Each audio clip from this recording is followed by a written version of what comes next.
All right, let's go ahead and get underway. So this is the Abraham Lincoln Assassination and Ford's Theater Tour. My name is Robert Kelleman. I'll be your host. Thanks so much for taking time out of your schedule to join us.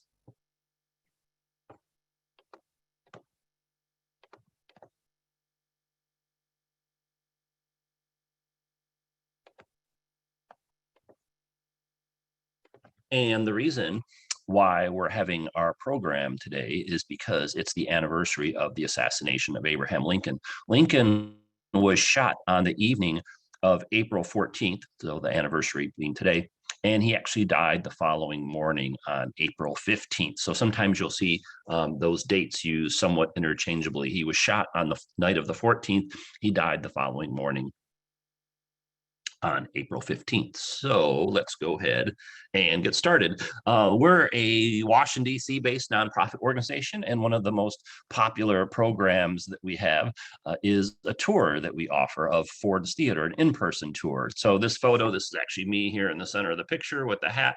I think if I'm not mistaken, this was the summer right before COVID, if you can remember back that long ago.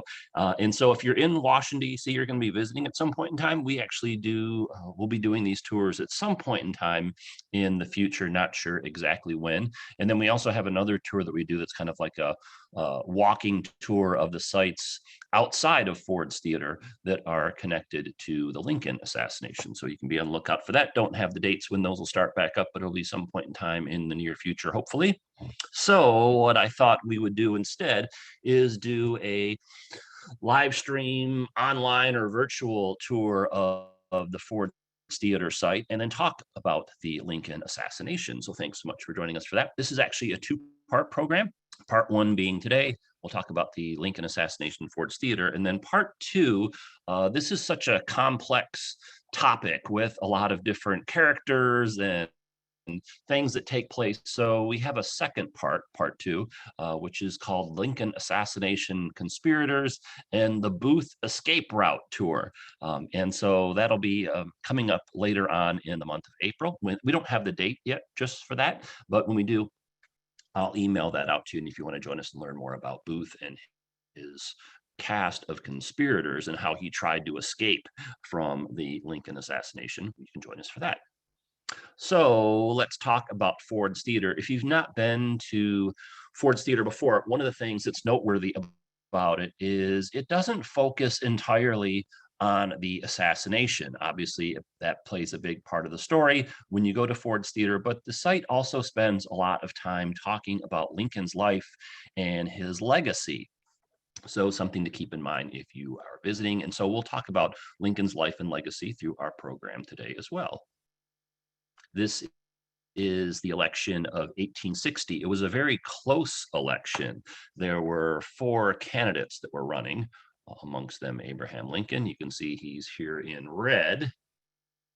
And he won these northern states, and then he won the western states. So you can see the popular vote was actually very close. Lincoln received 40% of the popular vote. So in other words, 60% of the people did not vote for Abraham Lincoln. His popularity really fluctuated up and down quite a bit in the months leading up to the election and then during the Civil War.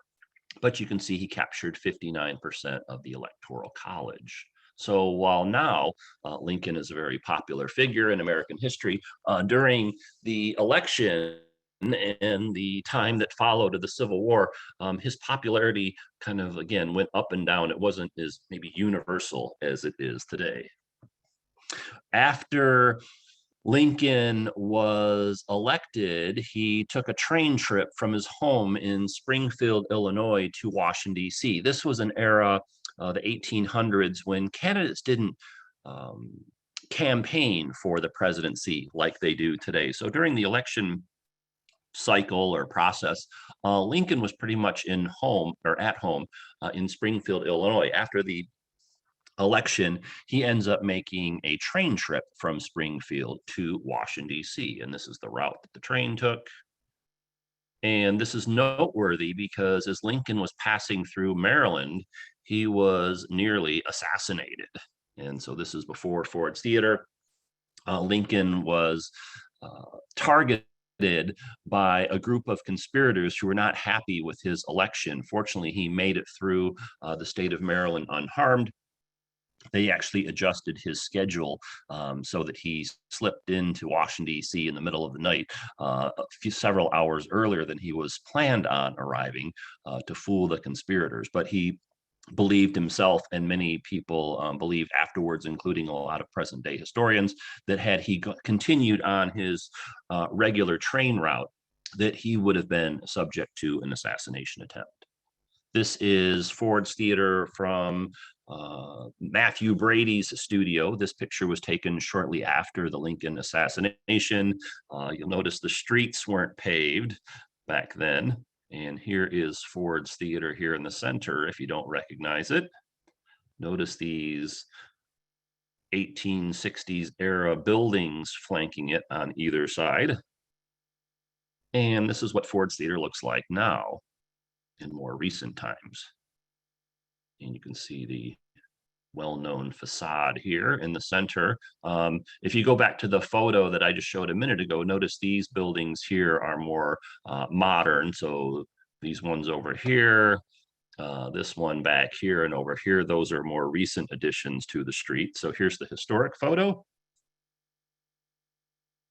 Notice the buildings weren't very tall back then. And then the street scene now. And then here's the front view. Now, along the way, I thought what I would do is give you some suggestions if you're going to be visiting Ford's Theater so that you can have the most enjoyable and impactful visit as possible. My first suggestion would be for you to reserve your tickets in advance, particularly if you're going to be coming to Ford's Theater during the peak of tourist season, because the theater, even before COVID, it can only accommodate so many people. And so if you showed up, like say on a Saturday in July at the height of tourist season, and you showed up at Ford's Theater, say at, I don't know, 2 or 3 o'clock, hoping to get in, you might be disappointed to find out that there's no more tickets available for that day. So this isn't really an issue like on weekdays or off season. But if you are going to be visiting during tourist season, you really want to get your tickets in advance. Now, you don't need to get them a month in advance or anything like that. Usually a day before or a few days before will be fine. But you probably do want to get your tickets in advance, especially if you're going to be visiting the theater during peak tourist season. The admission fee is only a few dollars, so very affordable. And then another suggestion I have for you, if possible, is to budget enough time to visit all 4 components of Ford's Theater. The theater itself is the most famous part of the site, so to speak. There's also a museum down below the theater. So for a good percentage of people, they only have time or the ability to visit these 2 sites. But you probably, if you can do so, want to budget enough time so that you can go across the street to the Petersen house. This is actually where Lincoln died. And then there's these aftermath exhibits, which have to do with all the things that took place after the assassination of Lincoln. You probably want to budget 2.5 hours to see all of this stuff, because you can probably spend a half an hour, maybe a little bit more in the museum. You can probably easily spend a half an hour or more in the theater. Same thing kind of over for the Petersen house and then the aftermath exhibit. So kind of maybe 30 minutes or a little bit more for each one. So I'd recommend 2.5 hours. Now, if you're really pressed for time because you're in tourist mode or whatever, and you only have an hour, it's still worthwhile to see. But if you have a little bit more time, that would be preferred. This is the outside of Ford's Theater. During the time of Lincoln's presidency, this was a saloon, the Star Saloon. And actually, John Wilkes Booth came here to get a glass of liquid courage before he shot Lincoln. He went over here and got a glass of whiskey to calm his nerves. So this was the Star Saloon. The saloon is not open anymore. On the other side of this wall, this facade, is part of the Ford's Theater complex, but they left the sign up just because of the historical significance of it.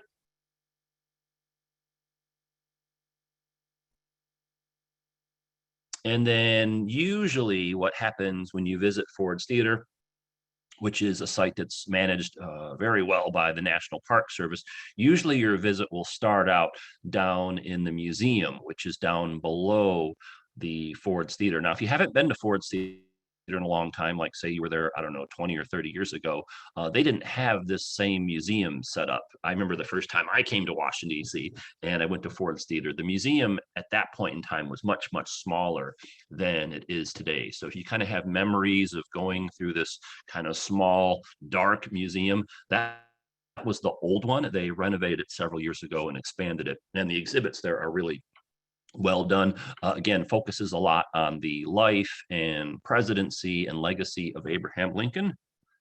A lot of sculptures of him and artwork. This is not the actual theater itself, but it's a picture of it. So you can see what it looks like on the inside from this down at the museum level.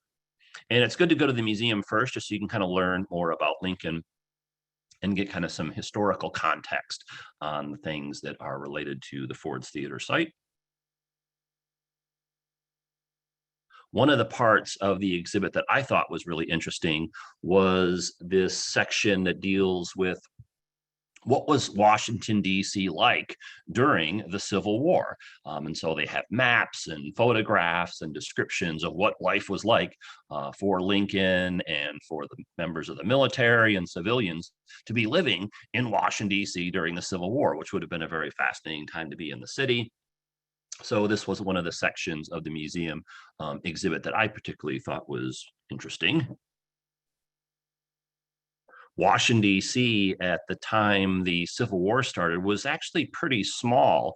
It only had about 60,000 residents, so much, much smaller than the big city we know today. Some people describe it as a sleepy southern town at the start of the Civil War. And then during Lincoln's presidency, he's known for a number of things, of course, one of them being the Emancipation Proclamation. It's the image of Lincoln in his cabinet meeting to discuss the Emancipation Proclamation, which ends up leading to the freeing of the slaves. Now, I know some people say, well, technically, the Emancipation Proclamation didn't free any of the slaves because it only impacted southern states and et cetera, et cetera. And yes, that's true. But if you look at Lincoln's time as president, there were a number of people that were enslaved at the start of his election. And then at time that he was killed, that number was greatly reduced. So you can say that Lincoln helped eliminate slavery in the United States. One of the downsides that Lincoln had during his presidency is he had some challenges picking people to lead the Union Army. And so the Ford's Theater Museum exhibit has quite a bit of information about the Civil War. If you're pressed for time, or if you're already familiar with the Civil War, you can kind of skip this section. I thought they did a good job of kind of giving some of the highlights of the Civil War, in particular this section, which was talking about the revolving door of Union generals. It took Lincoln quite a while before he finally settled on Ulysses S. Grant. Grant ends up bringing the war to a conclusion. And here is Ulysses S. Grant, who will be celebrating his 200th birthday later in the month of April. Ulysses S. Grant, another great American and a great partner with Lincoln. This particular section of the museum has information related to the election of 1864. So we don't have time during this program to kind of go through and look at every single thing in the exhibit and kind of read all the captions and stuff. What I really want to do is just kind of give you a sense of what's there. So that if you are going to be visiting, if you're the type of person that when you go to a museum, you can go through things pretty quickly. You can probably see this exhibit in like, I don't know, 15 or 20 minutes. If you're the kind of person that likes to read a lot and kind of study all the exhibits in great detail, you might end up needing an hour to go through the exhibits here. When we go on our museum tours, we usually budget like, say, 30 minutes or maybe a little bit more than that. And then here is the election of 1864. Lincoln changed his vice presidents during the election of 1864, which is really noteworthy because after he was killed, Andrew Johnson took over as president. Andrew Johnson was not Lincoln's vice president during his first term.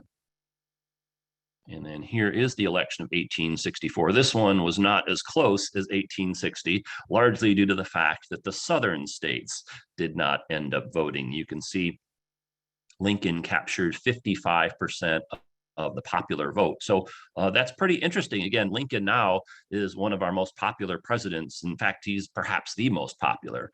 But 45% of the people in 1864 that could vote in the United States election did not vote for Lincoln. However, he still ended up capturing a very comfortable 91% of the Electoral College.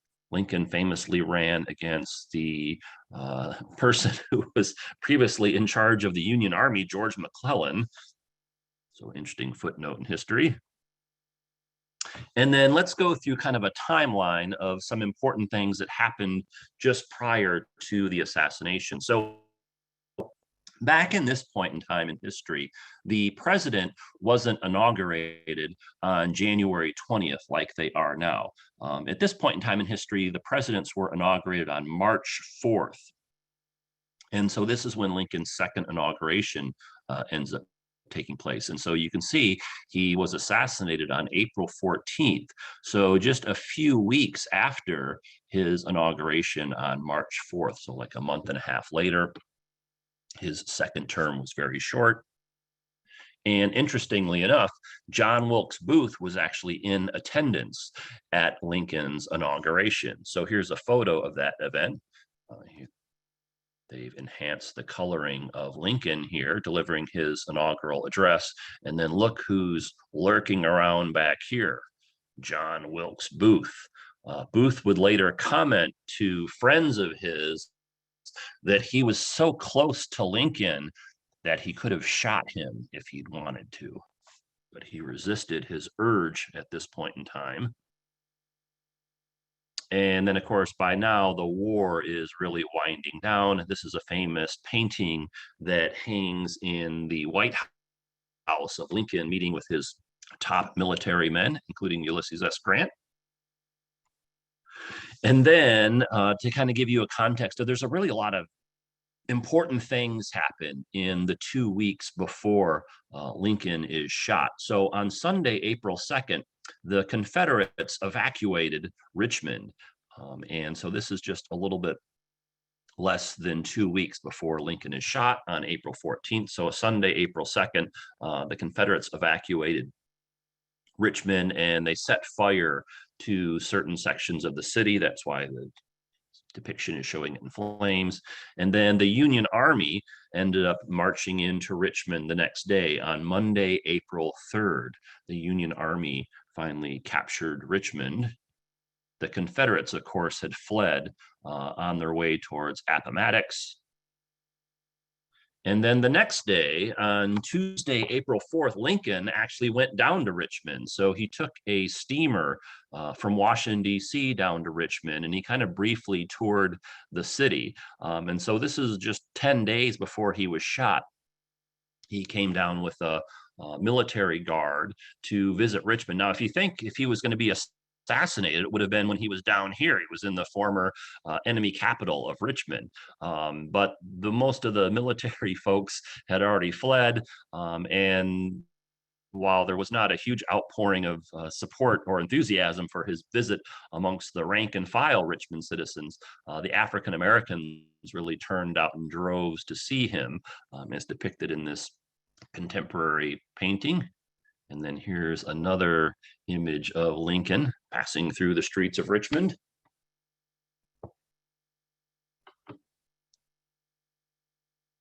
So again, just 10 days before he was shot, he was in Richmond. So you would have thought if something happened to him, it would have been down here. But no, it's not the case. And then on Sunday, April 9th, Grant accepted Robert E. Lee's surrender. So again, just a few days before Lincoln is assassinated. Now, this isn't the official end of the Civil War because there were still a lot of troops that were fighting, but Lee had the kind of the most significant portion of the Confederate army. So when he ends up surrendering, that's really detrimental to the Confederate cause, so to speak. And so this is just a few days before the assassination. And there's, of course, there's a lot of images of Lee surrendering to Grant. And then 2 days later, on April 11th, Lincoln gave his last speech. So what happens here is he ends up he's at the White House, and a crowd gathers outside. They're basically celebrating Lee's surrender, and he's called out or summoned out by the crowd that's down below. So this was back in the day when people could walk directly up to the White House, and so that's what happens. They start cheering for Lincoln, and so this descriptive plaque at the Ford's Theater Museum discusses that. On the night of April 11th, 2 days after Lee's surrender to Grant, Lincoln gave his last speech. A crowd gathered outside the White House, calling for the president. Lincoln stood at the window just above the main door. Reporter Noah Brooks held a light so that the president could read. His son Tad gathered his father's pages as they fluttered to the floor. In his speech, Lincoln hinted at his plans for the post-war South, and for the first time in public, introduced the view that, quote, it is also unsatisfactory to some that the elective franchise, or in other words, the right to vote, is not given to the colored man. I would myself prefer that it were now conferred on the very intelligent and those who serve our cause as soldiers. So what Lincoln is referencing here is his opinion that African Americans should become full citizens and they should receive the right to vote. This had not really been discussed a lot publicly, and it had not been discussed by him, kind of what the plans were for African Americans after the Civil War. Now, eventually they would become citizens and receive the right to vote, and et cetera, et cetera. But at this point in time, that had not been fully established or even really discussed from the government. And so it just so happens that John Wilkes Booth, who's kind of almost like stalking Lincoln, he actually is in the crowd and hears this speech. And Booth was a racist. And so he did not like hearing from Lincoln the fact that he was planning on making the former enslaved African American citizens. And so Booth told one of his accomplices that was with him that evening that, quote, that's the last speech he'll ever make, referring to Lincoln. I don't know if you can see the caption down here at the bottom, but Booth snarled to his friend after hearing Lincoln saying that he wanted to give African Americans the right to vote.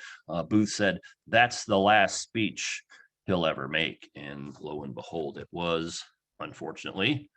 And then on Thursday, April 13th, the night before the assassination, was a really big event in Washington, D.C. It was called the Grand Illumination.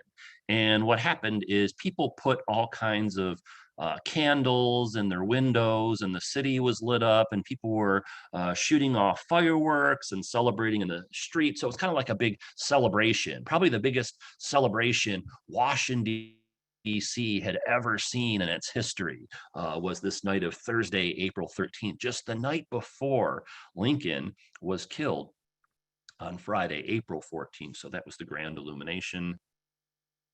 And then to celebrate, Lincoln decided that he would go out and have a good time. So this is an era before golf. So Lincoln's not going to go out to the golf course to celebrate the end of the Confederacy. He's going to go to the theater because that's what he liked to do in his free time. Lincoln was a big fan of going to the theater. In fact, he'd actually been to Ford's Theater on a number of occasions, and he'd actually even seen John Wilkes Booth perform previously.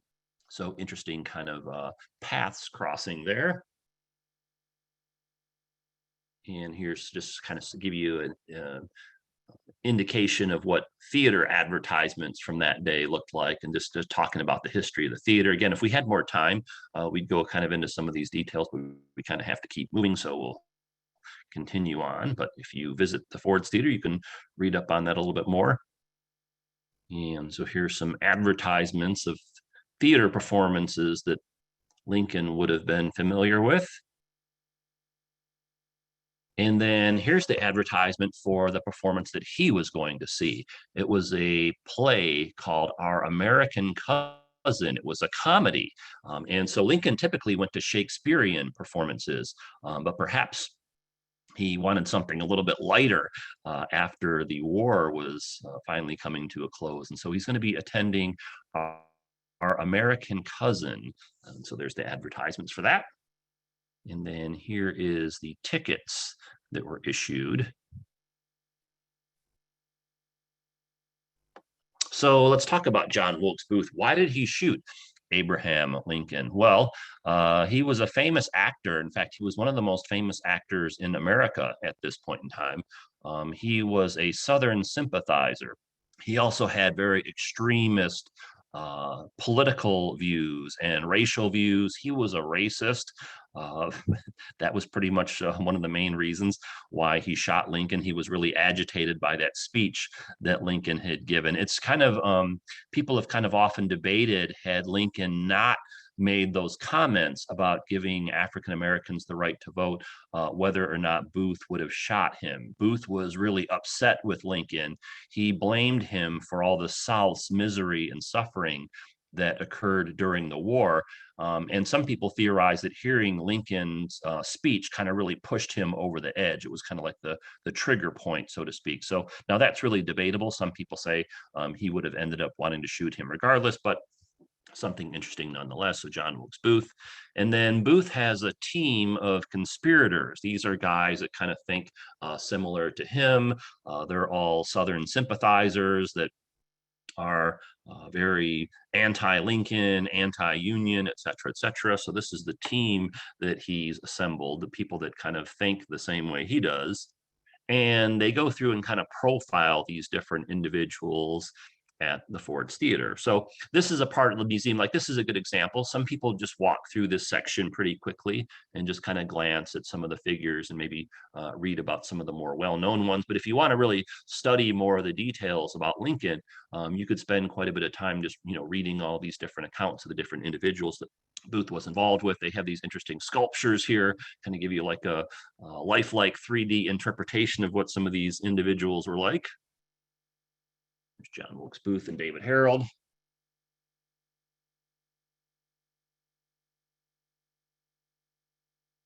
Lewis Powell, George Attisrod, Mary Surratt, her husband, or her son, John Surratt, Ned Spangler, Dr. Samuel Mudd, et cetera, et cetera. So again, we're not going to stop and read every single one of these, but if you visit the museum, the amount of time you spend here can really vary depending on your kind of preference, so to speak. And then lurking in the shadows is the sculpture of John Wilkes Booth himself. One of the things that may be hard for people to kind of comprehend is the lack of security that the president had at this point in time in history. Lincoln oftentimes would travel with a military escort, like if he was going somewhere in the city, but oftentimes he wouldn't. This was actually a magazine or a newspaper depiction of Lincoln and his wife Mary, basically out for a stroll. And so oftentimes Lincoln would travel by himself throughout the city, or he would just travel with Mary. So there was no Secret Service at this point in time. Again, sometimes the military would accompany him depending on where he was going or what he was doing, but oftentimes not. And kind of amazing that there's a war going on. Now, the guard, so to speak, of Lincoln and his protectors really went down after Lee surrendered, because a lot of people think, oh, okay, the war's pretty much over, everything's back to normal, we don't really have anything to worry about, et cetera, et cetera. So it's a long time after Lincoln is killed. It's not until like the early 1900s that presidents really start getting around the clock Secret Service protection. This is another site that you should visit if you are either living in Washington, D.C., or going to be visiting. It's called President Lincoln's Cottage. Now, during the time that Lincoln was president, it was called the Soldiers' Home. It was kind of like like a retirement home for soldiers. And he would frequently spend time there himself. And so this is really a great place to visit. It's not part of the Ford's Theater complex. In fact, it's in a separate part of the city. You would have to drive there or take the metro, but it's really worthwhile. So this is the site here. And Lincoln spent a lot of time here. The reason being is because this is an era before air conditioning. And so Washington, D.C. can get really hot and humid in the summer.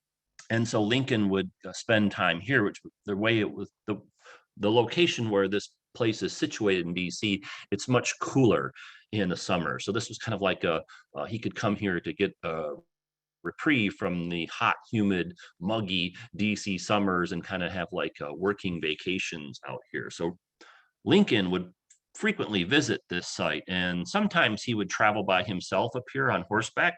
Sometimes the military would escort him, but really strong suggestion would be to make a visit to President Lincoln's cottage if you haven't been there before. Really worthwhile sight to see. Now, I'm talking about this because Lincoln would frequently travel out there. And Booth and his team's initial plan was not to kill Lincoln. It was to kidnap him. The thought being that they could kidnap Lincoln, they could somehow get him to the southern states and back behind Confederate lines, and then they could negotiate with the Union. They could maybe exchange Lincoln for a bunch of Confederate troops that had been held prisoner. Maybe they could even negotiate the end of the war if they captured Lincoln. So this is kind of what Booth's initial thought process is, not so much to kill Lincoln, but to kidnap him. And they were really thinking that they could kidnap him when he was on his way from the White House out to the soldiers' home, because sometimes he would travel by himself, or he would sometimes travel with a very light military escort. And if there were a bunch of guys there waiting in ambush and they surprised Lincoln and the soldiers, perhaps they could overpower them and kidnap Lincoln, put him on a horse, and then ride off into the Confederate lines. And so there actually was a day where they had planned on kidnapping Lincoln. They heard he was going to be coming out to the soldiers' home. They were laying in waiting. So it would really be interesting to know how this would have turned out. Eventually, though, this not come to fruition because Lincoln's plans changed at the last minute. He did not come to the soldiers' home, but really interesting that Booth and his henchmen were laying in wait to ambush Lincoln just a few weeks before he was shot. But that plan did not take place. And one of the reasons why Booth switched from a plan to kidnap Lincoln to murdering him is because he realized that after the surrender of Lee's army, kidnapping Lincoln was no longer viable, because it's not like he was going to be able to exchange him for a bunch of Confederate prisoners because a bunch of the Confederates had already surrendered. So that was kind of pointless at this point in time. So Booth is kind of down in the dumps trying to figure out what he's going to do. This is Mary Surratt, and it was her boarding house where Booth and his co-conspirators ended up planning a lot of their activities that they were proposing against Lincoln. This is President Andrew Johnson, who took over for Lincoln. In describing Mary Surratt's house, he said that, quote, "She kept the nest in which the egg was hatched," the egg being the conspiracy against Lincoln. Mary Surratt's a really controversial figure. Some people believe she was executed for her role in the Lincoln conspiracy, and that's pretty, or I should say, somewhat controversial. Some people believe that she was innocent. I'll just come out and tell you, I don't think she was innocent at all. I think she was guilty. Now, that's my opinion. And if you have a different opinion, that's totally fine. But from all the evidence that I've seen, I believe she was guilty. Now, if you want to have a different opinion, that's totally fine. Just wanted to share that with you. But there is some debate about her guilt. Now, this is the boarding house that she ran. This is a kind of contemporary depiction of what it would have looked like on the left. On the right is a photo that was taken several years after the Lincoln assassination. Not sure who this boy is over here that's photo bombing the Mary Surratt house, but this is what her boarding house looked like. And again, this is where Booth and his conspirators would meet to discuss their plans against Lincoln. And a boarding house, that was basically a large home where the owner would rent out some of the bedrooms to people that would stay there or would board there. And this was a common residence for people that couldn't afford a home of their own. It's a boarding house, and the boarding house still stands, the Mary Surratt boarding house. However, it's been repurposed. It's now a Chinese restaurant. It's the famous Wok and Roll Chinese restaurant. And You can see it here. This photo is a little bit old, but it's actually a pretty good restaurant. So if you're ever in DC and you want to eat at some historic significant place, you can go check out the Walk and Roll. I've been there a number of occasions. The restaurant's down on the main floor, and then these upstairs floors are like karaoke rooms that people rent out to sing karaoke. But this is what it would have looked like back in the day. You can see they took the stairs down. But this was a home, a large home that Mary Surratt owned, and she rented out rooms to different boarders, including people involved in the Lincoln conspiracy.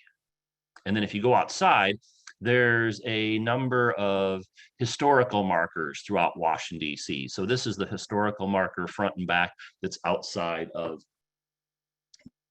the Mary Surratt boarding house. You can see here's that quote again from President Andrew Johnson. This was the nest in which the egg, the Lincoln conspiracy egg, was hatched. You know, if I had time, I should have set up a poll to ask people whether or not they thought Mary Surratt was guilty. Because I would say in my discussions with people that we take on our tours, the majority of people think that she was guilty, but there's a fair number of people that don't believe she was guilty. They think she was innocent and framed, and you know that's fine. People are all entitled to their opinion, and so it's just kind of interesting to chat about things like that. This is the inside of the museum, or the inside of the boarding house, I should say. Just has like a historical plaque and some material on the inside. So another place for you to visit on your trip to Washington, D.C. And then here's a famous print of Booth shooting Lincoln. Notice he's got his Derringer gun here in his right hand, and he's got his knife here in the left hand. And then this is where these photos that I'm going to show you next are from the Ford's Theater Museum that's down below the theater itself. So this is actually the gun that Lincoln, or was that Booth used to shoot Lincoln. It's on display. And then this is a replica of the bullet that would have been used to shoot Lincoln.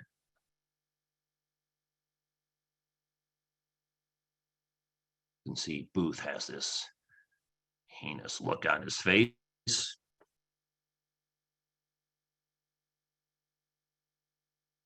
And then if you can't read that caption, it says, after John Wilkes Booth shot the president at close range with the single shot Derringer, he dropped the pistol on the floor of the theater box.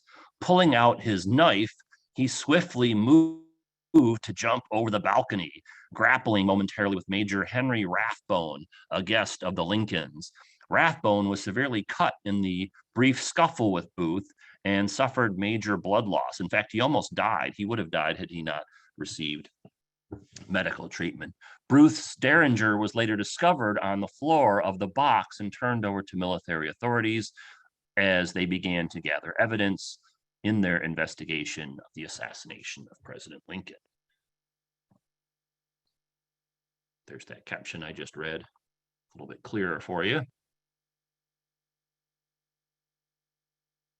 And again, this image was a famous print that was published after the death of Lincoln. Now, when we do our in-person tours, I actually have a toy replica of Booth's Derringer. It's not a real gun. It's just a fake toy, but it's the same size.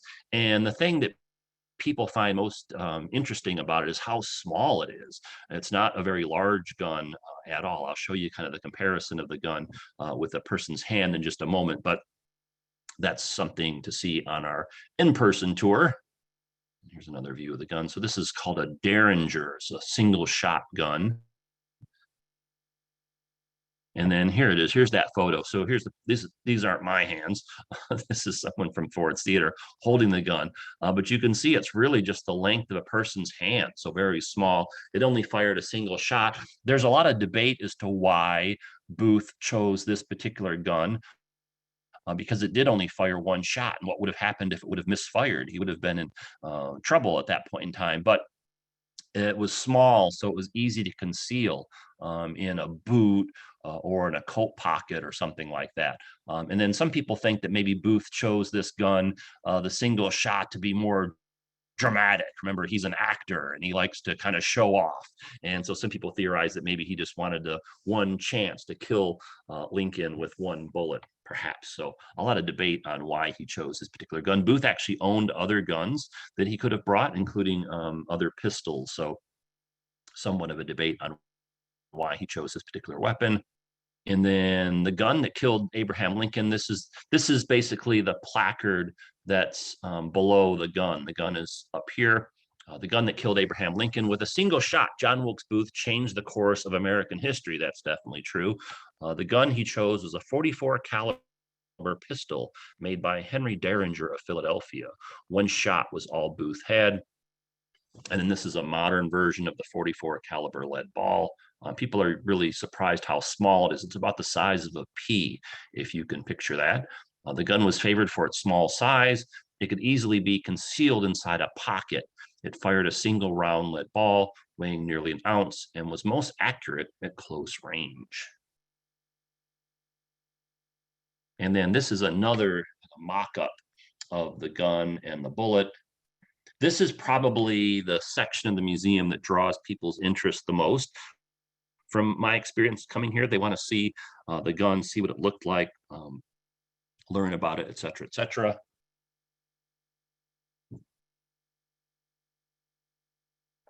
This is interesting. These are some of the items that Lincoln had on him when he was shot.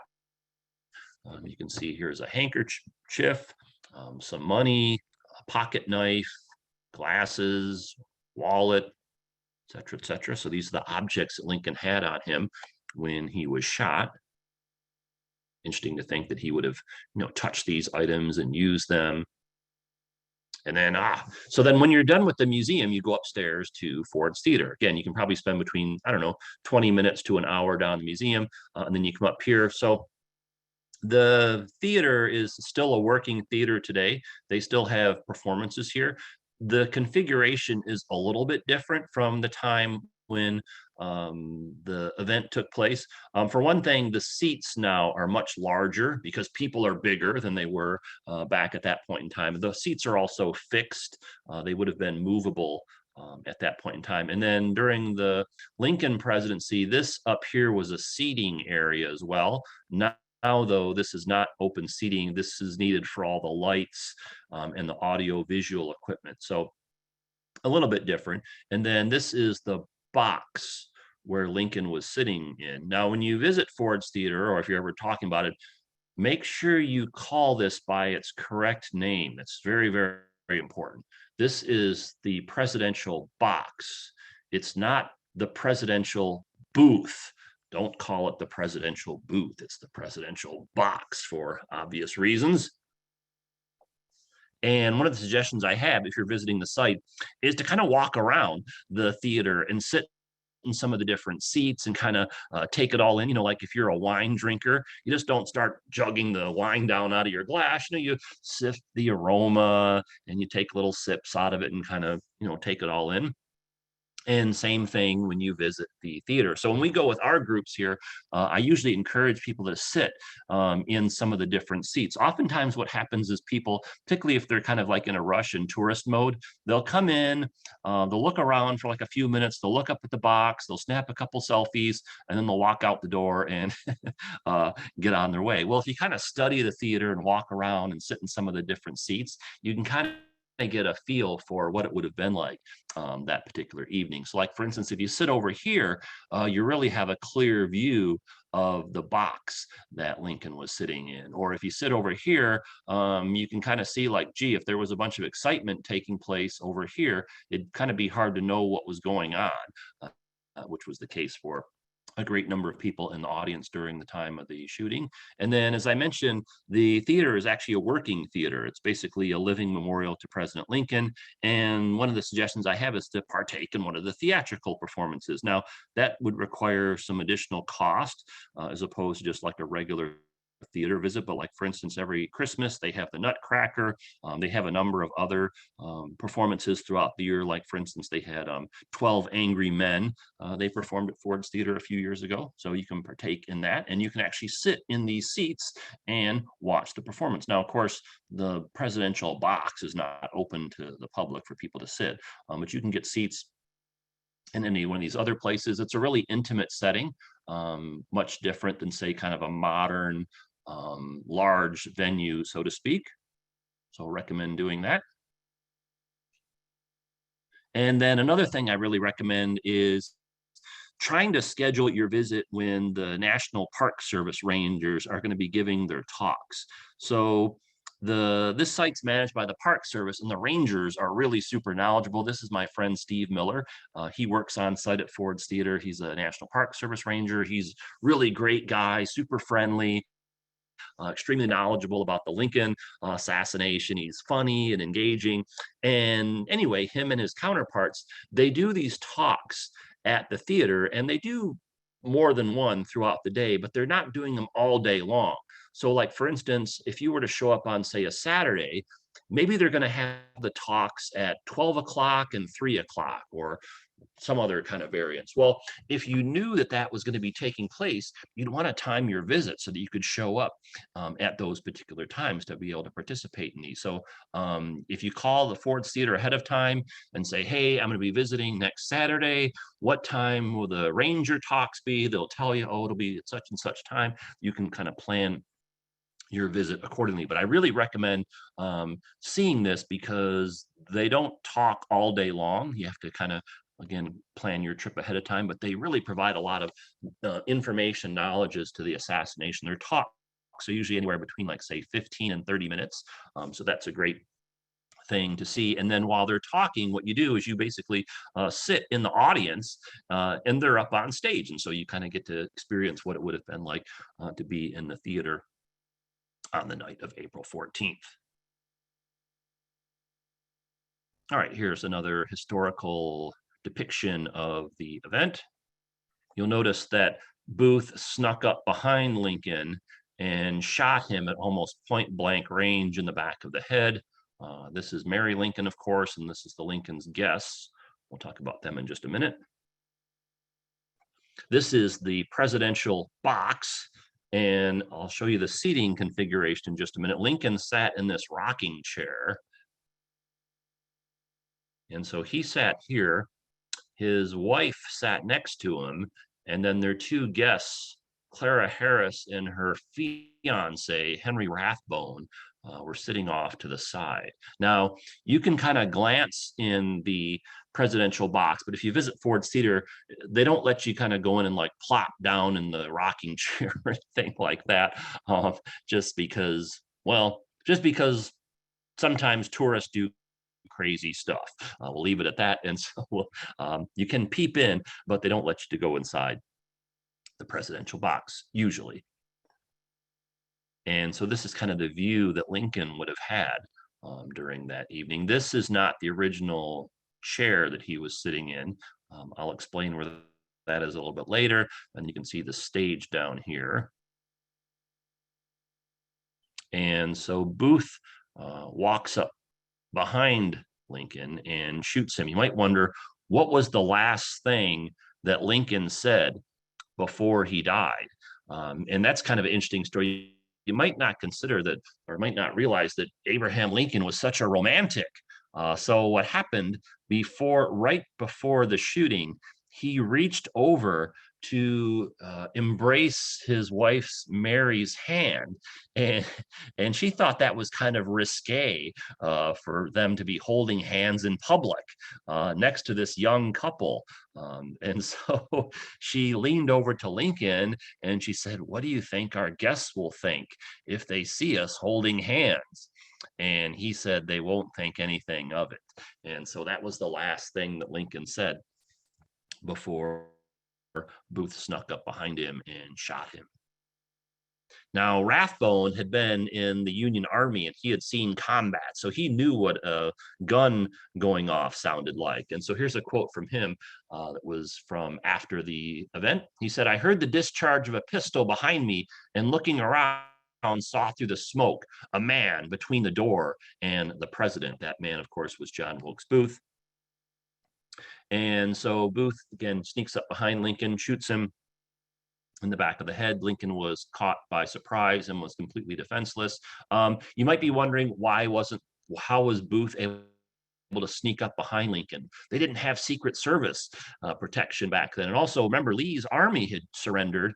And so they're kind of feeling around Washington, D.C. that the war was over and everything was going to be safe. But the presidents did not have the Secret Service protection they do now.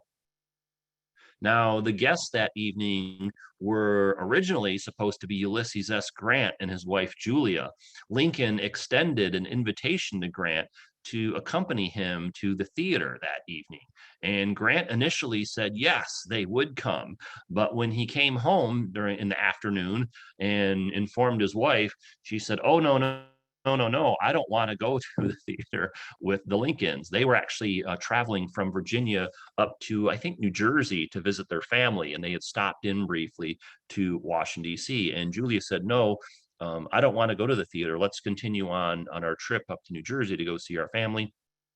And so that's what they ended up doing. So initially, he told Lincoln that he would go, but then he had to go and tell him that they had a change of plans and they weren't going to be staying in town that evening.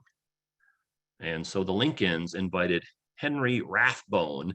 Well, they actually invited Clara Harris. Her father was a famous politician, and her fiance was Major Henry Rathbone. So that's how they ended up attending. Kind of makes one wonder, though, how the evening might have turned out differently had Grant been in the box instead of Rathbone and Harris. But one can only surmise. So after the shooting, Booth pulls out a knife, as Rathbone mentioned the quote, and him and Booth ended up having a tussle. And Booth slashed Rathbone's arm with this big giant knife, and it was such a severe cut that he cut right through the major's uniform and slashed his arm almost down to the bone, and he started bleeding profusely, and he would have died had he not received medical treatment. But Booth ends up in this tussle, and then he ends up getting away. This is kind of interesting. This, now we know a lot about the Lincoln assassination, but you got to remember back at this point in time in history, media and news did not flow as quickly as it does today. And so this is kind of an early depiction of what took place at that evening. This is an artist kind of trying to put a visual together with based on the limited information they had. So the reason why this one is interesting is Lincoln did not stand up after he was shot and grasp his head like is shown in this particular image. And also the distance that Booth jumped from the box down to the floor was much, much higher than that. But interesting depiction nonetheless. Artist trying to do the best he can to kind of show people throughout the country what the Lincoln assassination was like. Here's a little bit later of a depiction, which is kind of a little more accurate. So Lincoln slumped over in his chair, Mary raising up her arms, and then Booth jumping off down onto the stage. And so here is where Booth jumped from. Here's that rocking chair that Lincoln was sitting in. Interestingly enough, Booth was wearing spurs that night. If you're not familiar with spurs, they're these metal devices that people would attach to their boots to allow them to ride horses more effectively. And Booth's metal spur got caught up in the American flag when he was jumping. And so he ended up jumping off balance. And when he lands on the stage, he landed very awkwardly, and he famously broke a bone in his leg, which really, in my opinion, ends up leading to him getting caught a lot quicker than he would have otherwise. So the fact that Booth broke a bone when he jumped out on the stage really slows him down a lot, and it allows the Union military to track him a lot easier, and then end up catching of it. So another kind of interesting facet to the Lincoln assassination is, would Booth have gotten away had he not broken his leg? That's kind of an interesting thing to debate, but you can say that one of the things that tripped Booth up, literally and figuratively, was the stars and stripes. So Booth tripped up by the stars and stripes of the United States flag. That's interesting. And then here's where he jumped from. When I take people to the theater, one of the things that surprises them the most is how far of a drop this is. It's 12 feet from here down to here. And like, gee, no wonder he broke his leg. That's a long jump. And so some people are really kind of surprised. They knew Booth jumped out of the box, but they don't realize how steep of a decline this is, which is why it's always really good if you can visit historic sites in person. Yeah, it's great to listen to Robert Zoom talks or read books or watch videos and stuff like that. But seeing the sites in person, there's nothing that takes the place for that. And so I would say that that's kind of one of the main takeaways that people have, is they didn't realize that the drop was that far. And then Booth ran out onto the stage. He yells "Sic Semper Tyrannis," which is Latin for death to tyrants. Remember, Booth thinks that Lincoln's a tyrant and was responsible for all the misery and suffering of the South. And so he's really killing him to avenge Lincoln's persecution of the South during the Civil War. And then after that, he ends up running off the stage in the back of the theater and out the back door. And this is a depiction of Booth. He had one of the theater employees that he knew hold his horse for him, so that when he ran out the door, he was still able to run, even with the broken bone in his leg. He probably was really pumped up on adrenaline. I remember he had the glass of liquid courage, the whiskey, before he shot Lincoln, and then off he went. Now, I did forget to mention that the reason why Booth knew that Lincoln was going to be here that night was because it was well advertised throughout the city that Lincoln was going to be going to the theater. And Booth was staying at a hotel, but what he would do is he would have his mail collected at Ford's Theater, and then periodically he would go pick it up there. So instead of having, like, say, a post office box now, Booth would have his mail delivered to Ford's Theater. The theater would allow actors and actresses to have their mail delivered there, so kind of like a central place they could keep it and hold on to it. And so Booth shows up the morning of April 14th to pick up his mail, and he overhears two people talking about the fact that Lincoln is going to be visiting the theater that night. And that took place around lunchtime. And so remember, Booth gave up his kidnapping plan, and then he decides at that moment to murder Lincoln. And again, eventually he was motivated by the fact that he had heard Lincoln's speech previously. Now, no one has ever stepped forward claiming or stating that they were the person who told John Wilkes Booth that Lincoln was going to be there that night. But someone somewhere at Ford's Theater mentioned the fact that Lincoln was coming to the theater, and Booth heard about it there.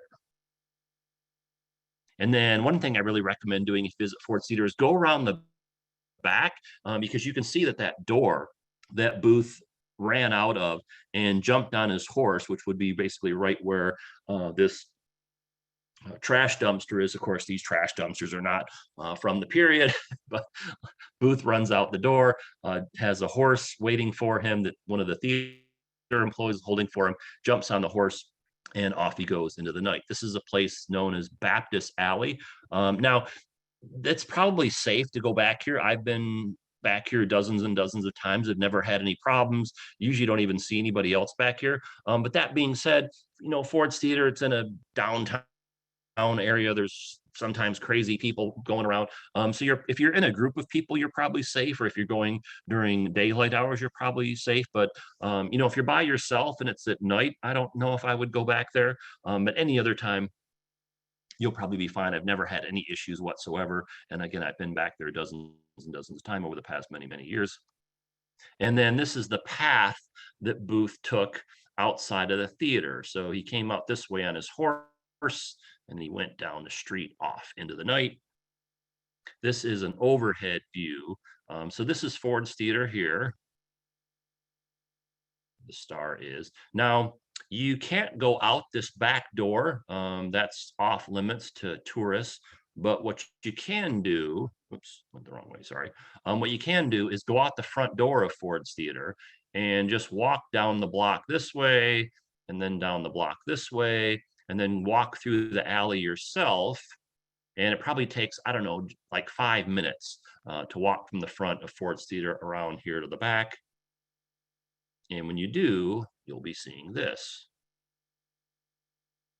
And then again, this is the alleyway that Booth fled from. And so he jumped on his horse and off he went down the street. Now, if you're familiar with Washington, D.C., this is actually the Smithsonian American Art Museum, and the National Portrait Gallery is right here. So Booth, actually, if you would have been standing in front of the portrait gallery a little bit after 10 o'clock p.m., on the evening of Friday, April 14th, you would have seen this guy booking down the street on his horse. That would have been John Wilkes Booth. He passed right in front of the National Portrait Gallery and the Smithsonian American Art Museum. Oh, I forgot to mention, this is a really good pizza place right here, District Pie or Pie Pizzeria. So that's right over here. So if you're looking for a place to eat over by the Ford's Theater, you can check that place out. So John Wilkes Booth, mentioned before, he was a famous actor. He was a Southern sympathizer. He had very extremist political views. He was a racist, and he blames Lincoln for the South's misery and suffering. And this is his team that he had assembled to kidnap Lincoln. Now, the night of the assassination, Booth finds out around lunchtime that Lincoln's coming to the theater, and he only has a few hours to kind of figure out what he's going to do. And he decides that he's going to not only shoot Lincoln, but shoot as many other members of the United States government leadership as he can. Now, fortunately, Booth was not able to put his full team together because these three guys were all out of town. They weren't in Washington, D.C., so they were not available for Booth. But these three guys were. And so these are the four people that take part in the Lincoln conspiracy. This is one of the conspirators. He was assigned the task of shooting Vice President Andrew Johnson. There's a picture of Johnson. But fortunately, George Attisrod, he chickened out. He told Booth that he didn't sign up for an assassination. He had only signed up for a kidnapping. He didn't want to kill anybody, but Booth told him to go ahead and kill Johnson anyway. But he does not end up doing so. At this point in time, Andrew Johnson was staying at the Kirkwood Hotel. So people that there's a severe housing shortage taking place in Washington, D.C. at this point in time. And so a number of people would stay in hotels. So the vice president was actually living at this place called the Kirkwood Hotel. Booth was living in another hotel down the street. And so the thought was, with Booth, it was well known the fact that Johnson was living here, that his buddy could just go up and knock on the door, and when Johnson answered the door, just shoot him dead right there in the door of his hotel room. So that's what Booth told him to do. But he chickened out. He went out that evening and got drunk, and he didn't end up shooting anyone, fortunately.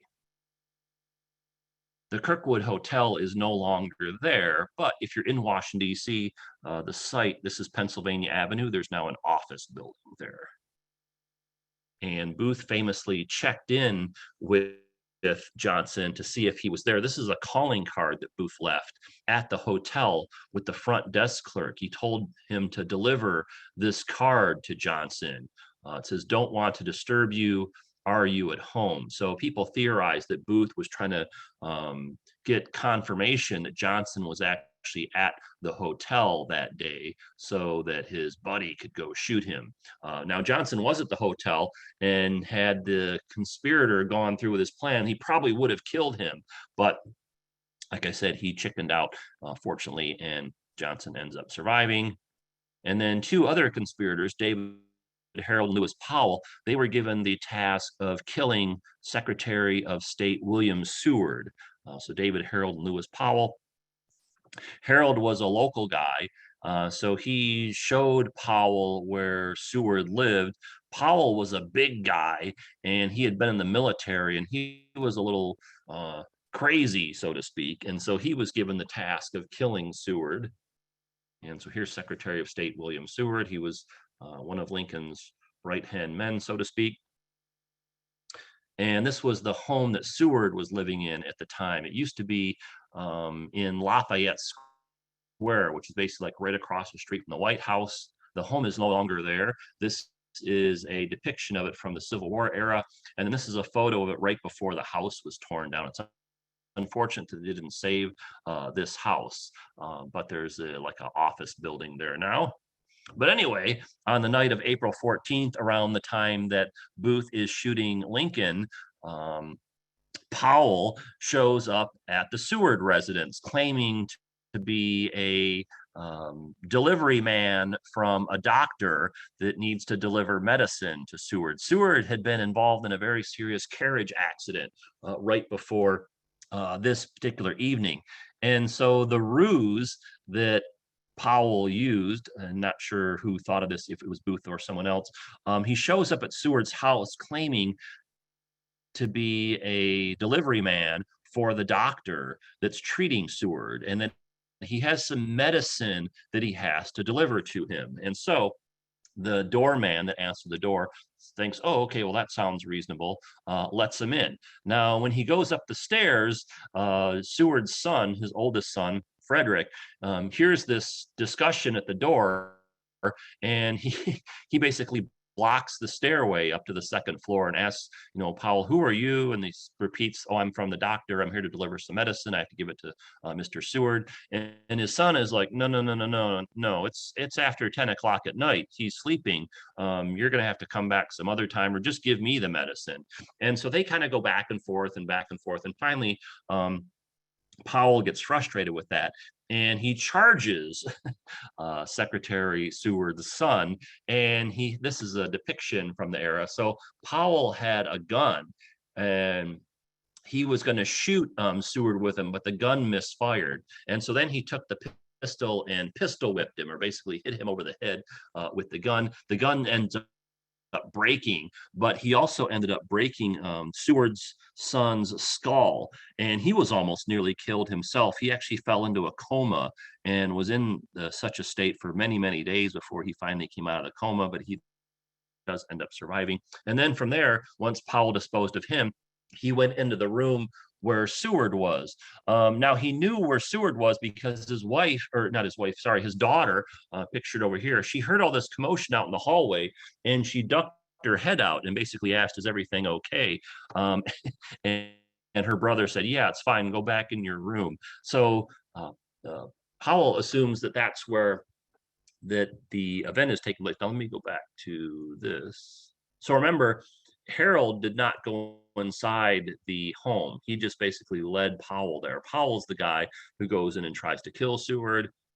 So then after he disposes of the Seward son, Frederick, he ends up going into the room that Secretary Seward is in. And in that room, along with Seward, is his daughter. And then there's also a male nurse who was tending to Mr. Seward.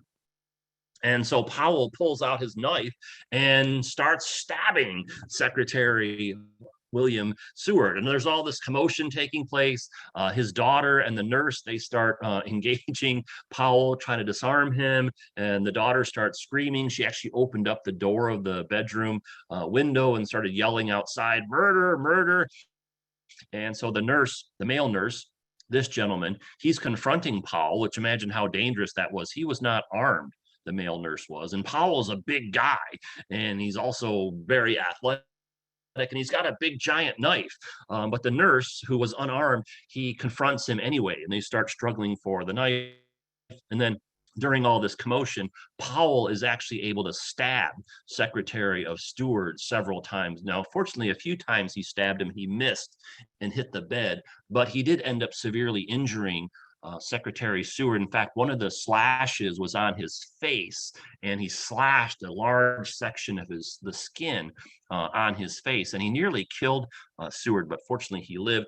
Now, Seward's other son hears all this commotion taking place in the house and all the screaming, and so he runs into his father's bedroom to see what's going on, and sees this guy with this knife, and the nurse is struggling with him. So then he comes into the fray, and they're trying to disarm Seward, and eventually they're able to get him off of Secretary Seward. And Powell at this point in time yells, I'm mad, I'm mad.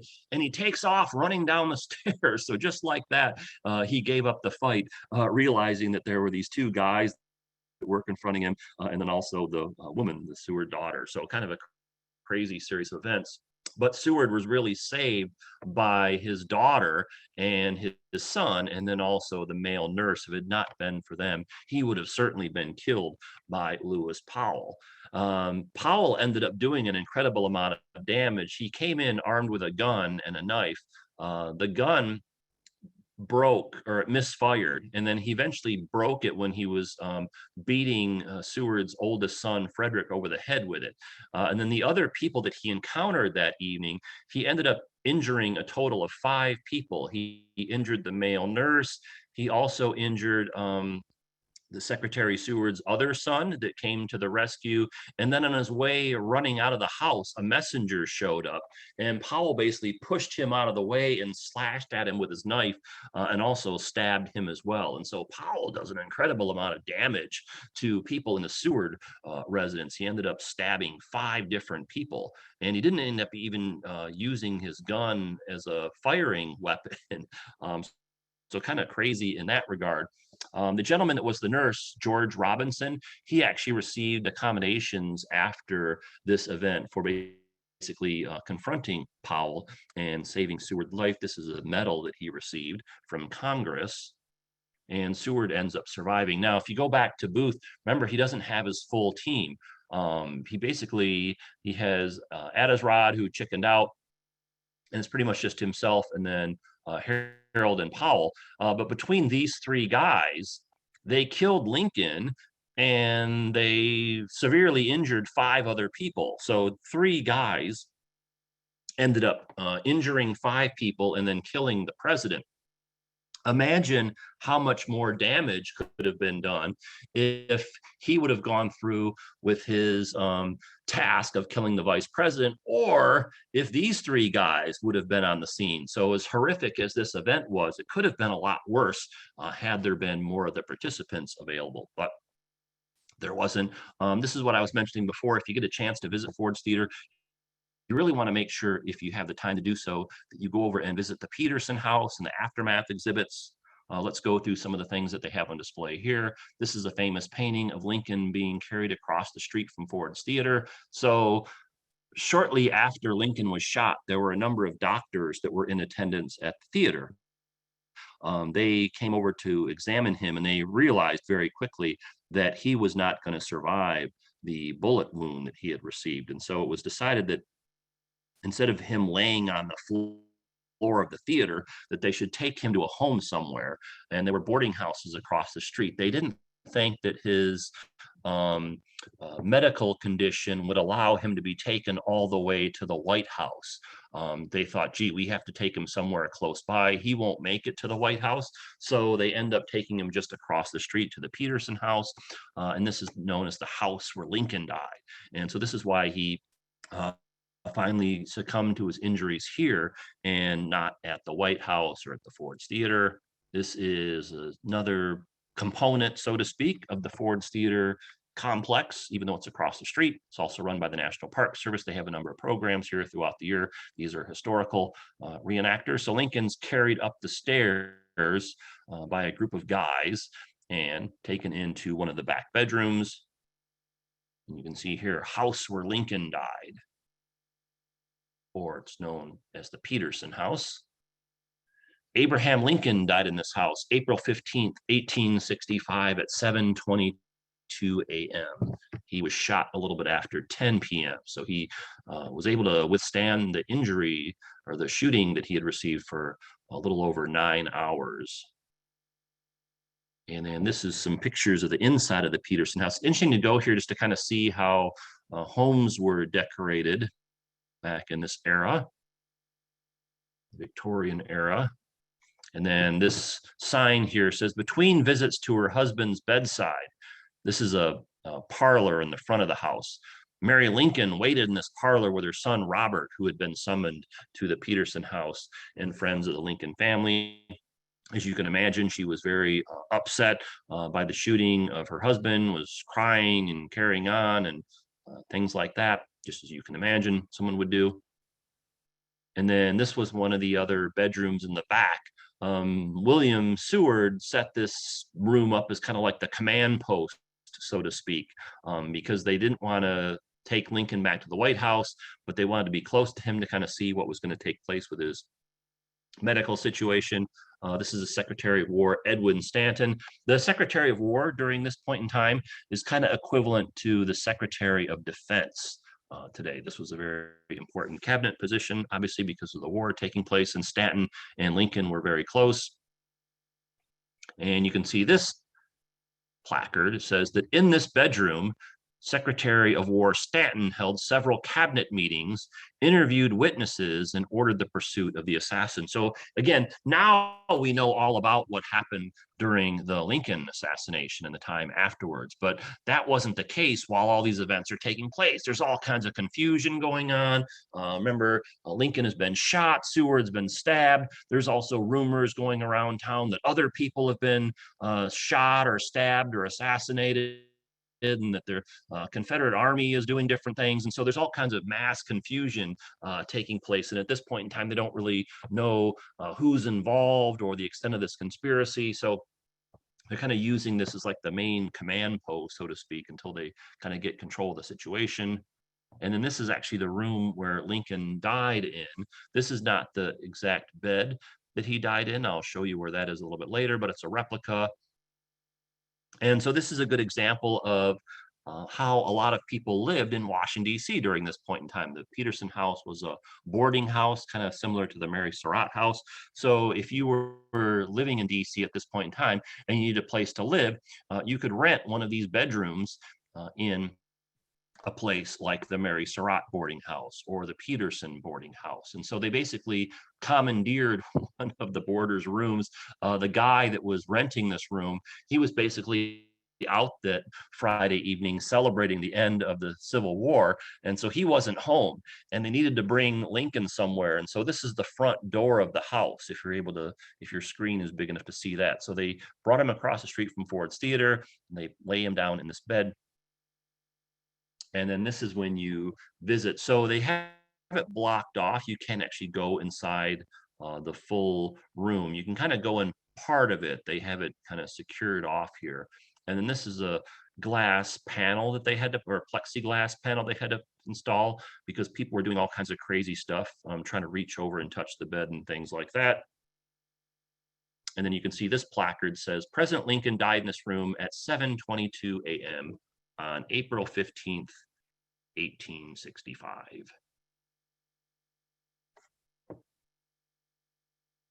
Lincoln was so tall that he didn't fit in the bed. They had to put his feet down here at this end and lay him diagonally with his head over on this end.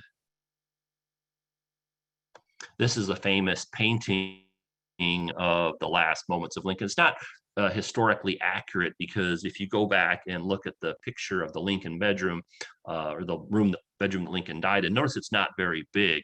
But again, artists wanting to kind of show visually what was taking place. Remember, this is before the television and video and the internet and all that stuff. And so artists like this play a really important role during this time of kind of telling the public what took place or what was going on, kind of like those images we saw of the presidential box. And so this particular artist basically just trying to show that there's all these people very concerned about Lincoln. These are pretty much the prominent citizens of Washington, D.C. That are kind of watching over Lincoln, but there were nowhere near this many people in the Lincoln bedroom during that particular evening. And you can see a room where Lincoln died.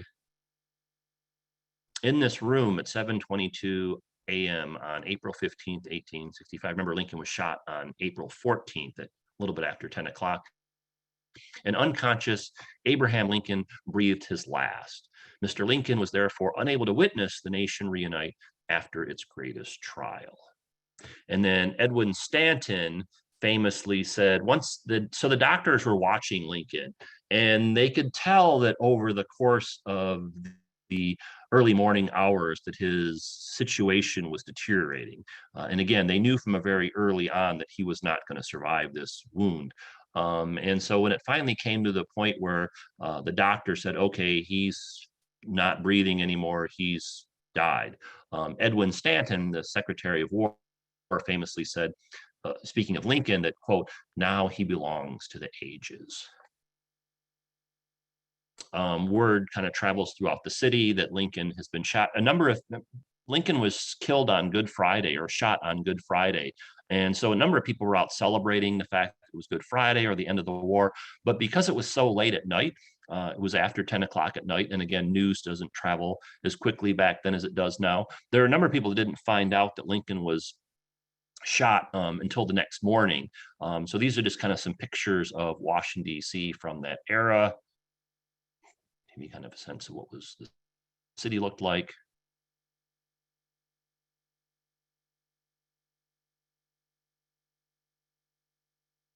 And then about 3.5 hours after Lincoln passed away, Andrew Johnson was sworn in as president. This is actually his hotel room.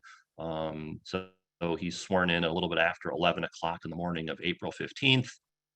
And then here is Andrew Johnson. Just as a FYI, historians are not really, they don't really think very highly of Andrew Johnson. He's considered one of our worst presidents, unfortunately. But we'll save that discussion for another day. And then this is the aftermath exhibit. So this is the museum that's next door to the Petersen house. It's really interesting. It talks about all the stuff that took place after the shooting. And so this is kind of some like news accounts of the event. This is a really sad quote. This is Mary Lincoln. So after her husband finally passed away, Mrs. Lincoln was led outside and into a carriage and taken back to the White House. And she looked over at Ford's Theater and she famously said, "Oh, that dreadful house, that dreadful house." Then the funeral procession in Washington, D.C. took place on Wednesday, April 19th, 5 days after the shooting, 4 days after Lincoln died. This is historically significant. This was the largest funeral that had ever taken place in Washington, D.C. It also ended up becoming the basis for a lot of later funerals that would take place in Washington, D.C., including the funeral of President Kennedy. Jacqueline Kennedy requested that her staff and the White House staff kind of go back and reference some of the Lincoln funeral procession items for her husband's funeral. And then this is kind of a recreation of the rail car, the train car that took Lincoln's flag draped coffin back to Springfield. So his body was transported by train from Washington, D.C. back to his home in Springfield, Illinois. And so you can go check out some of the exhibits. And again, this section of the museum, this is another one where if you're not interested in kind of studying all the details, you can probably go through here in like 20 minutes. But if you do want to kind of absorb all the exhibits, which are really good, you could easily spend an hour just in this section of the museum. So that's why you want to spend quite a bit of time. This is the train procession that took Lincoln's body back home. So here's Washington, D.C. You can see the train pass through Philadelphia and New York and then on into Buffalo, tried to basically cover as much ground as possible. Columbus, Indianapolis, Chicago, and then finally back here to Springfield, Illinois, where Lincoln was from. If you want to visit the Lincoln tomb, he's not buried at Arlington National Cemetery.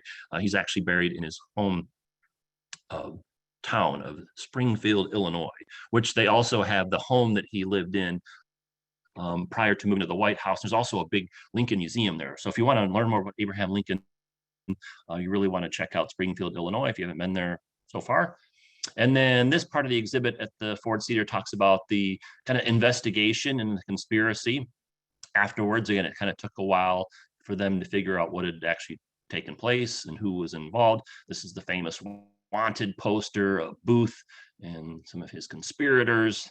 Look at this reward, $100,000, $50,000 for Booth. I mean, imagine how much money that would have been in today's time. That would have been a huge sum, and that was the whole kind of key, so to speak. Here's a blow up of the poster. Then this is an interesting program that you can partake in. This is an optional thing to do. This is a program that's offered by Ford's Theater, and they have this thing called the Investigation of Detective McDevitt.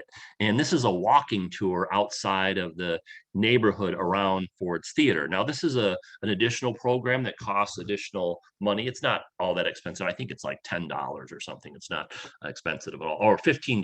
There you go. Sorry.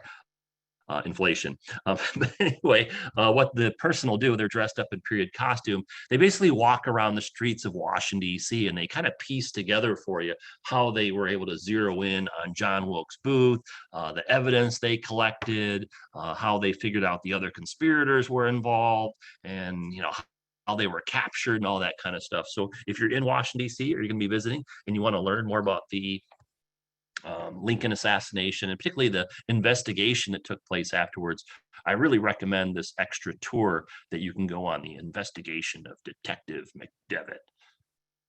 These are some more of the exhibits from inside the museum, just kind of showing you some of the things that took place. Chasing John Wilkes Booth. Oops. After Booth escaped, he had several items in his possession, which were claimed after he was captured. So this is an appointment book that he had, and he was kind of using it as a diary to make notes about the assassination. So one of the reasons why we know a little bit about Booth and his activities is because of this kind of mini diary that he wrote while he was on the run. I wanted to read this caption from this. It's really kind of insightful to go to his mindset, so to speak, kind of what of a crazed, deranged individual he was. And so this basically just says, John Wilkes Booth diary. And Booth fled Ford's Theater. He carried with him few items: an appointment book that he used as a diary, a compass, and a bowie knife. Along his escape route, Booth met up with fellow conspirator David Harold and traveled with him to Mary Surratt's Tavern in Maryland. There they picked up field glasses or binoculars and a Spencer carbine rifle. Booth's diary provides unique insight, that's an understatement, into the mind of Lincoln's killer. Booth expected to be hailed as a hero, but instead he was condemned for his action. He thought that after he shot Lincoln, that everyone in the South would just consider him a hero. And he actually thought quite a few people in the North would also think the same, but it was the exact opposite. People in both North and South were just stunned and appalled by this cold-blooded killing of the defenseless Lincoln, particularly after Lee had already surrendered his army. And then here's an excerpt from the diary, kind of shows you kind of how crazy and deranged Booth was. He said, "I struck boldly and not as the newspapers say." So when Booth was on the run, he really was interested in reading newspaper accounts of his assassination. He wanted to read the reviews of his performance, so to speak. So he says, "I struck boldly," which is kind of interesting because he basically snuck up behind a defenseless Lincoln and shot him in the back of the head. So how he thinks that was striking boldly, I'm not sure. "I walked with a firm step through 1,000 of his friends." What he means by that is there was over 1,000 people in Ford's Theater that night. Was stopped but pushed on. A colonel was at his side. "I shouted 'Sic Semper' before I fired." So that's a lie.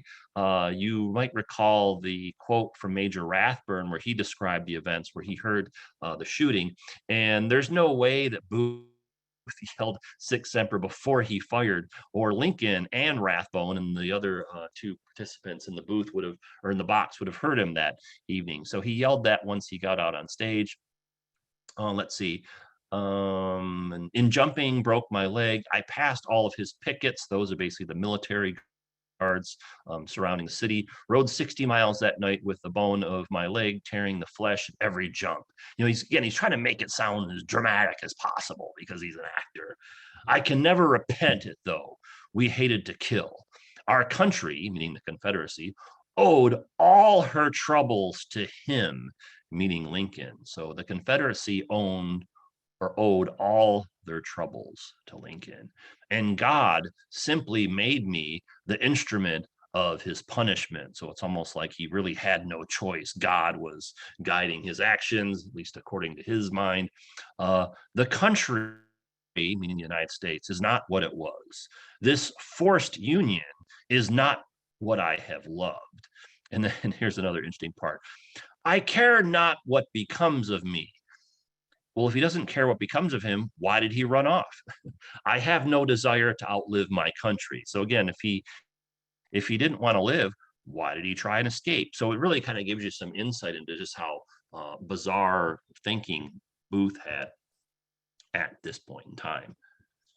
This is some newspaper accounts of after the Lincoln assassination. Really kind of fascinating to see how news was reported and traveled back at that point in time.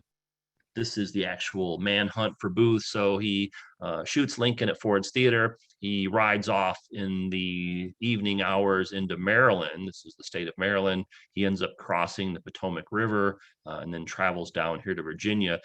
His pace was really slowed down by the fact that he broke his leg when he jumped out of the box. So again, kind of interesting to think maybe he might have been able to get away, or at least been on the run a lot longer had he not been slowed. He would have definitely covered a lot more ground had his leg not been broken. So in my opinion, that's one of the reasons why he was caught, was because his leg actually did get broken by the Stars and Stripes. This is a map, kind of shows you where he was going. And again, these are all part of the exhibits at the Ford's Theater, the aftermath exhibits, which you definitely want to check out. I can't tell you, I don't know for sure, but a large percentage of the people that go to Ford's Theater, they only go to the museum downstairs and the theater, and they never actually go across the street, which is really disappointing. And, I understand some people are pressed for time and things like that, but you really want to check these items out as well. And then Booth was being tracked pretty much by anyone that was available. And eventually the Union Army or the cavalry get on his trail, and they find him in a barn, and they end up surrounding the barn. These are some of the items that he had with him at the time of his escape attempt. So his saddle, he had a map book, a toothbrush, and a comb. This is the boot that was cut off his leg by Dr. Mudd. These are Dr. Mudd's medical instruments. This is the spur that would have got caught on the flag that tripped him up. And then he had pictures of 5 different women with him. When he was captured, Booth was a real ladies' man. So just kind of interesting things that he had in his possession. So the Union Army is looking for Booth along with lots of other people. And eventually the Union cavalry get on his trail, and they discover that he's in a tobacco barn down in Virginia. They surround the barn late one evening, order him to come out. He refuses to do so. And then to kind of flush him out, they set the barn on fire. And then one of the soldiers thinks he sees Booth raising his gun to shoot out of the barn. And before that can happen, the soldier shoots Booth and strikes him, and he ends up dying there. This is actually the spot where Booth died. You can go visit this particular site. There's not a museum or anything here. There's a historical marker. So one of the things we were doing before COVID is we would take these van trips out here, these 15-person vans. We'd pile in here and leave out to Washington, D.C., and go basically follow the John Wilkes Booth escape route. And this is where Booth's escape attempt ended. Right here, you can see Assassin's End. This is actually, this was our first tour that we took out here. So this is a group of friends that came out to check things out. So this is our van here, and we're posing in front of the sign, and then it has kind of information on the particular site. Again, there's not a museum here, but a lot of people want to come here. This is the site of Locust Hill, Richard Henry Garrett's farm. Early on the morning of April 26, 1865, 16th New York Cavalry Detachment cornered John Wilkes Booth, the assassin of President Abraham Lincoln, and his co-conspirator, David Harold, as the 2 men slept in Garrett's tobacco barn. Harold gave himself up, but Booth refused to surrender. The barn was set on fire, and Sergeant Boston Corbett shot the assassin still inside. Booth was laid on the porch of Garrett House and died around sunrise. The house and barn stood a short distance from the spot. The reason why there's not a museum here is because this is actually an active military base, and I think they're okay with tourists kind of stopping here like we did. And a number of people do that. If you go look on the internet, all different kinds of people pass through here, but they're not, I think, really crazy about tourists coming here because, again, this is a active government installation. So, but that being said, you can go check it out. It's kind of cool. Maybe like a 2-hour drive outside of Washington, D.C. And then Booth, so he was shot to death outside the barn. These were the other three conspirators. They, along with Mary Surratt, were all put on trial and were executed. They were hung back in Washington, D.C. This is a colorized photo of that event. So here's the four of them with the nooses being placed around their necks. And then if you are squeamish, you can turn away for the next 2 seconds. And then they are hung in the gallows in Washington, D.C. over here. All right, if you're not squeamish, or if you are squeamish, you can turn back. So we, like I mentioned at the start of our program, we have a whole separate program on the Lincoln assassination conspirators. So Booth and Harold and the Surratts and all that stuff. And we talk about the Booth escape tour. So basically, because of COVID and the fact that we can't go jump on our bus and go visit all these sites in person like we used to do before COVID, I set up kind of like an online overview of that particular trip. And so I'll schedule this at some point in time in the next few weeks. I don't have the exact date for it now. As soon as we get the date, I'll be happy to email that out to you if you want to join us for that. If you are interested, I really recommend checking out these sites in person if you're able to do so. And so our like live stream talk will be kind of a good overview or kind of a sneak preview if you're able to do the tour in person yourself. And if you can't make the tour, it'll be kind of like the next best thing. So you can be on the lookout for that.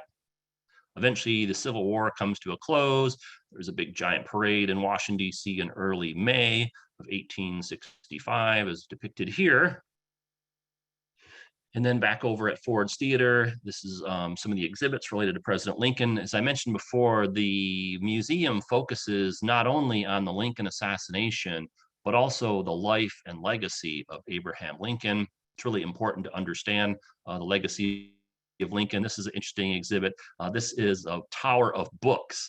So there's been a number of books written about Abraham Lincoln. In fact, Lincoln is the person who has the second most number of books written about his life. And who do you think's number one on that list? Jesus. So Jesus has had the most books written about him. Abraham Lincoln is number two. There's been over 15,000 books written about Abraham Lincoln. So this tower is not 15,000 books, but just kind of a visual to show you that there's been a lot of books written about Lincoln. But to kind of put things in perspective, if you were able to read a book about Abraham Lincoln every single day for a year, or in other words, read 365 books about Lincoln a year, it would take you over 41 years to read all these books about Lincoln. Now, it'd probably take you longer than that because quite a few of these books are going to take you a lot longer to read than one single day, unless you're like a really quick speed reader. But that being said, if you do want to read all the books that have been written about Abraham Lincoln, you'll have to read one per day, and it'll take you over 41 years. So you better get reading. Now, the problem with that is over the next 41 years, no doubt, there will be many more books written about Abraham Lincoln. So something to keep in mind. So not sure. I haven't read all 15,000 myself. Surprise, surprise. But I've read quite a few. People frequently ask me on the tours, hey, Robert, what are the best books about Lincoln or about the Lincoln assassination? They have a number of the more kind of well-known ones in this tower of books, again, to kind of give you a visual of Lincoln. You might recognize some of the titles. The books that I recommend related to the Lincoln assassination are these three. This one here in the center is, well, if you want to, you can take a screenshot of this or a picture of your phone. These are the books I recommend about the Lincoln assassination. This one in the center is put out by Ford's Theater. It's called The Lincoln Assassination at Ford's Theater. Now he belongs to the ages. This is a great book focusing on the assassination. It's called They Have Killed Papa Dead: The Road to Ford's Theater, Abraham Lincoln's Murder, and the Rage for Vengeance. This is written by my friend Anthony Pitch, a local Washington, D.C. author who unfortunately passed away last year. So he's no longer with us, but really great guy, really super talented writer. And so he does an excellent job of talking about the Lincoln assassination in great detail. His book was kind the basis for this particular presentation. And then another really great book by another local author, James Swanson, is called Manhunt. And his book focuses on all the things that take place after the assassination. So the hunt for Booth and all the different conspirators. So if you end up reading these three books, you'll have a great overview of the assassination. I forgot to mention this one in the center is kind of more like a museum like picture book. You can probably read this in maybe like, I don't know, an hour or so. These ones are a lot more detailed. They're kind of your traditional history book, so to speak, but those are the three best ones that I know of. If you have some other recommendations, you can let me know. And then just kind of as some footnote type items, where are these items that were related to the Lincoln assassination currently located at? This is the carriage that the Lincolns and their guests rode from the White House to Ford's Theater. It's currently in the History Museum in Indiana, so you can go check that out. This is the chair that Lincoln was sitting in at Ford's Theater. Remember, I said that the chair that's at Ford's Theater now is a reproduction. The original chair that Lincoln was actually sitting in that night is at the Henry Ford Museum in my hometown of Dearborn, Michigan. And ironically enough, they also have the car that President Kennedy was sitting in when he was shot. So they have the chair that Lincoln was sitting in when he was shot and the car that Kennedy was sitting in when he was shot, among other things. And that's at the Henry Ford Museum in my hometown of Dearborn, Michigan, one of the world's great history museums. And then the bed that Lincoln died in is at the Chicago History Museum. And then here's that famous painting we saw. The reason why this stuff is not all at Ford's Theater is because people from that era did not have, say, the appreciation for historic artifacts like they do now, among other reasons. And then this is the clothing that Lincoln was wearing the night that he died, the suit that he was wearing. And this is owned by the Smithsonian American History Museum in Washington, D.C. They own it, but they typically don't have it on display because clothing is so fragile, but they periodically do put it on display. So you might be able to see it there. It's just that if you show up tomorrow looking for it, you're probably not gonna be able to see it. They do have Lincoln's hat though on display. This was the hat that he had the night that he was shot. He wasn't actually wearing the hat when he was in the theater. Of course, he took it off. A gentleman takes his hat off when he goes inside. But here's the suit that he was wearing. And then here's his hat. It's faded. That's why it's now brown and not black. But this is one of the most famous objects in the Smithsonian American History Museum in Washington, D.C. is Lincoln's hat, which is almost always on display. And then just as an FYI, Lincoln does not have any surviving descendants. Lincoln and his wife Mary had 4 sons. The one that lived the longest was Robert Todd Lincoln. He and his wife Mary, they ended up having 3 children themselves, but none of their 3 children, there were basically no descendants are still alive from Abraham Lincoln. This is a photo of Lincoln's oldest son, Robert. He had a very long life and a very distinguished career. So Robert Todd Lincoln, right here, photo of him. And then this is interesting.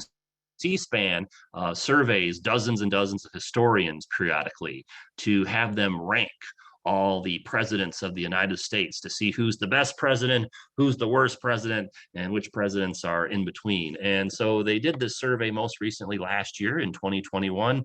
They previously did it in 2017, 2009, and 2000. And what you can see here is that historians consistently rank Abraham Lincoln as our #1 president.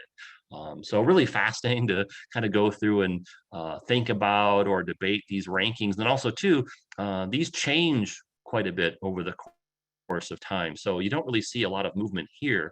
But like, for instance, we had a program about Ulysses S. Grant a while back, and his ranking has really increased a lot over the last several years. On the flip side, President Andrew Jackson, his ranking has deteriorated a lot over the past several years as historians kind of go and debate this. So really kind of interesting. If you want to find more about the survey, just Google C-SPAN presidential survey, it'll pop right up. And why is Lincoln considered our greatest president? Well, there's kind of 3 official reasons and then one kind of maybe unofficial opinion reason on my part. The reason why he's considered our best president, Number one, he was the commander-in-chief of the United States during the Civil War. And of course, the United States was victorious during the Civil War, which is not a given outcome. If you know anything about the Civil War, there was no guarantee that the United States was going to win the Civil War. And so you have to give a fair amount of credit to him. He also led the enslaved to freedom with the Emancipation Proclamation and the fact that the Civil War ended up ending the institution of slavery in the United States. And then also he preserved the Union. And so he kept us together. And then just kind of a fourth kind of unofficial opinion type item for myself, I think that one reason why Lincoln is so popular and loved is just kind of his personality. He was, honest Abe. He was very smart. He was really compassionate. He was humble. He had a great sense of humor. He liked to tell jokes. So I think he's just kind of a popular guy that people would like to spend some time with. So this is actually the Lincoln sculpture that's inside of the Lincoln Memorial in Washington, D.C., which interestingly enough, is going to be celebrating its 100th anniversary this coming Memorial Day. So if you're in Washington, D.C., or if you're going to be visiting sometime around Memorial Day weekend, you should be on the lookout because the National Park Service, which runs the Lincoln Memorial, they're going to have a number of events about the memorial for the approaching 100th anniversary. And so make sure you check that out. As I mentioned before, this program is being recorded. So if you joined us late, or if you want to watch this again, or if you know anyone else that's interested, I'll upload it. I probably won't be able to do that till tomorrow, though. So it'll be on our YouTube channel, which is called Washington, D.C. History and Culture, of course. And then we had another program last November that was just like this, except it was about the assassination of President Kennedy. And that's also on our YouTube channel. So when I go and upload the Lincoln program tomorrow, I'll email that link along with the link to the Kennedy assassination program. And if you want to check those out in the future, you can. As I mentioned before, here in Washington, D.C., we'll start up our in-person tours at some point in time. I'm not sure when we're going to have the Ford's Theater tour, but it'll be hopefully some point in time in the near future. So if you want to go see the theater in person, you can be on the lookout for that. And we're Washington, D.C. History and Culture. We're a nonprofit community organization. All the programs we do usually are free, or at least they're free whenever we can do so. And the reason why our programs are free, twofold. Number one, because we're a nonprofit organization. Number two, because people make donations to keep our programs free. A number of in-person and online tours charge money. However, we haven't needed to do so just because people have been so generous in supporting our programs. So if you've done so in the past, thank you very much. We greatly appreciate that. If you'd like to make a contribution to support our programs in the future, you can do so via PayPal, Venmo, or GoFundMe. And again, thanks so much for your support. We would not be able to keep offering these programs and paying for our Meetup website and our Zoom account and our email system and all that other stuff if it wasn't for contributions from regular everyday people like you. So thank you very much. And with that concludes our program. Again, the reason why we're meeting tonight is because it's the anniversary of the shooting of Abraham Lincoln on April 14th, Friday, April 14th, 1865. And Lincoln unfortunately passed away the following morning on April 15th, 1865. So with that is the end of our program. I want to thank you so much for joining us. Have a great rest of your evening and a great rest of your weekend. We'll see you next time. As I mentioned before, if you're watching us live, I'll email out some of the links for other kind of things you might be interested in, and hopefully we'll see you at some point in time in the future. So thanks everyone. Have a great rest of your evening. Stay safe, and we'll see you next time.